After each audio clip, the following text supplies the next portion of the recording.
Good morning बच्चों। बेटा, आप सभी की रिक्वेस्ट आई है बहुत सारी कि मैम प्लीज़ आप इस वर्कशीट के क्वेश्चन आंसर्स हमें लिख के करा दीजिए। तो आपकी रिक्वेस्ट को ही देखते हुए मैंने बेटा इस वर्कशीट के क्वेश्चन आंसर्स के लिए स्पेशल वीडियो बनाई है। इस वर्कशीट में बच्चों हम क्लास 9th की सोशल साइंस की चैप्टर 1 हिस्ट्री फ्रांसीसी क्रांति से रिलेटेड है। ये वर्कशीट 1 को कंप्लीट करेंगे, उसके क्वेश्चन आंसर्स को करेंगे। लेट्स स्टार्ट बच्चों, क्वेश्चन आंसर्स को डिस्कस कर लेते हैं। हमारा फर्स्ट क्वेश्चन है कि 18वीं सदी के उत्तरार्ध में फ्रांसीसी समाज कितने भागों में विभाजित था। तो इसका आंसर है बच्चों 18वीं सदी के उत्तरार्ध में फ्रांसीसी समाज 3 वर्गों में विभाजित था। पहला प्रथम स्टेट, दूसरा द्वितीय स्टेट और तीसरा तृतीय स्टेट। सेकंड क्वेश्चन है हमारा, पादरी वर्ग समाज के किस स्टेट में आता था। तो बेटा इसका आंसर है पादरी वर्ग समाज के द्वितीय स्टेट में आता था। तीसरा क्वेश्चन है, किन वर्ग एस्टेट के लोगों को जन्म से विशेषाधिकार मिले थे। तो बेटा फ्रांसीसी समाज में प्रथम स्टेट और द्वितीय स्टेट के लोगों को जन्म से ही विशेषाधिकार प्राप्त थे। यह है आपके थर्ड क्वेश्चन का आंसर।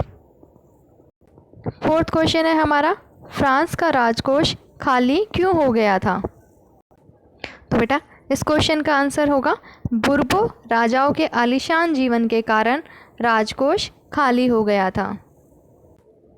फिफ्थ क्वेश्चन है, फ्रांसीसी क्रांति के समय जिस प्रकार की कर व्यवस्था थी, क्या आज भी वैसी ही स्थिति है। अपने उत्तर को उदाहरणों के द्वारा स्पष्ट करें।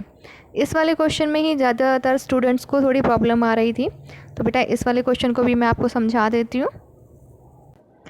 इस क्वेश्चन के आंसर को हम इस तरह से लिख सकते हैं बच्चों, फ्रांसीसी क्रांति के समय फ्रांस 3 वर्गों में बटा हुआ था। प्रथम स्टेट, द्वितीय स्टेट, तृतीय स्टेट, जिसमें सिर्फ तृतीय वर्ग को टैक्स देना पड़ता था, बाकी 2 वर्गों को विशेषाधिकार मिले हुए थे, उन्हें कोई कर नहीं देना पड़ता था। तो बच्चों हमने ये पढ़ा भी था वर्कशीट में कि जो फ्रांसीसी समाज था वो 3 वर्गों में बटा हुआ था, प्रथम स्टेट, द्वितीय स्टेट और तृतीय स्टेट, जिसमें पहले वर्ग में पादरी वर्ग आता था, दूसरे स्टेट में कुलीन वर्ग आता था और तीसरे में मजदूर, वकील, किसान, ये सब लोग आते थे।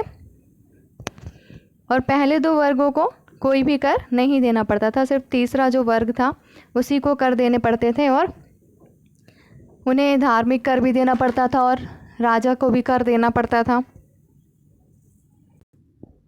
लेकिन आज की जो स्थिति है वो बिल्कुल अलग है। लेकिन आज की कर व्यवस्था ऐसी नहीं है। अब कर व्यवस्था वर्ग पर आधारित नहीं है, अब कर आमदनी के आधार पर तय किया जाता है। अब जो टैक्स लिए जाते हैं वो आपकी आय पर डिपेंड करता है कि कितनी इनकम है, आपके पास कितनी प्रॉपर्टी है, उसके अकॉर्डिंग आपको अपना टैक्स पे करना पड़ता है, ना कि वर्ग के हिसाब से। अब समाज जो है वो वर्गों में ना बंटकर सभी के लिए जो टैक्स सिस्टम है वो सभी के लिए एक जैसा है। अब कुछ निर्धारित आय पर टैक्स तय किया गया है जो कि प्रतिशत के हिसाब से देना पड़ता है। कुछ परसेंटेज हमने फिक्स की है, गवर्नमेंट ने फिक्स कर रखी है, उसके अकॉर्डिंग ही टैक्स को पे किया जाता है और उसी आधार पर हर व्यक्ति को कर देना पड़ता है। किसी एक वर्ग को कोई विशेष अधिकार नहीं दिया गया है, किसी भी वर्ग को कोई भी विशेषाधिकार नहीं दिया गया। जिस तरीके से पादरी वर्ग और कुलीन वर्ग जो जिनको छूट मिली थी टैक्स से, अब ऐसा कोई भी अधिकार उनको नहीं मिला हुआ है। अब इसको हम एग्जाम्पल से समझ लेते हैं। जैसे भारत का मैं एग्जाम्पल देती हूँ आपको। तो एग्जाम्पल के लिए भारत में GST, property tax, income tax etcetera, इस तरीके के बहुत सारे टैक्स लगते हैं और उनके जो नियम है हर व्यक्ति के लिए समान है, चाहे वो व्यक्ति किसी भी वर्ग से आता है। अगर वो कर तालिका में आते हैं तो उन्हें वो कर निश्चित रूप से ही देना होगा।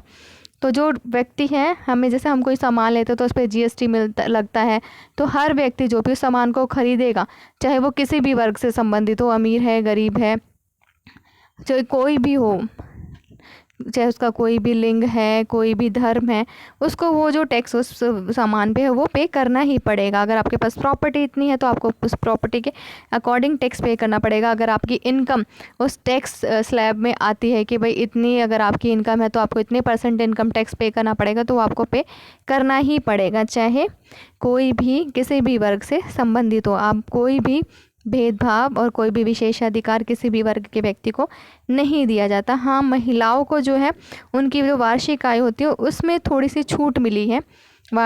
जो कर तालिका है उसमें जो जेंट्स हैं उनके अकॉर्डिंग, क्योंकि भारत में महिलाओं की जो स्थिति थी पहले वो बहुत दयनीय स्थिति रही है। उनको पढ़ाई जो है वो नहीं करने दी जाती थी, और महिलाओं को जो है भारत में स्वरूप और स्थिति को सुधारने में बहुत टाइम लगा था। तो अभी महिलाओं को थोड़ी सी छूट दी जाती है उस टैक्स स्लैब में। तो अब जो स्थिति है वो पहले की स्थिति से बहुत ज़्यादा अलग है। आई होप बच्चों आपको ये क्वेश्चन समझ में आ गया होगा। अगर अभी भी आपका कोई डाउट है तो आप कमेंट सेक्शन में कमेंट करके पूछ सकते हैं। आई होप बच्चों आपको ये क्वेश्चन आंसर समझ में आ गए होंगे।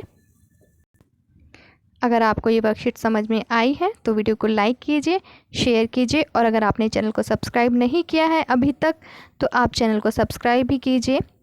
हैव अ गुड डे बच्चों, बाय बाय।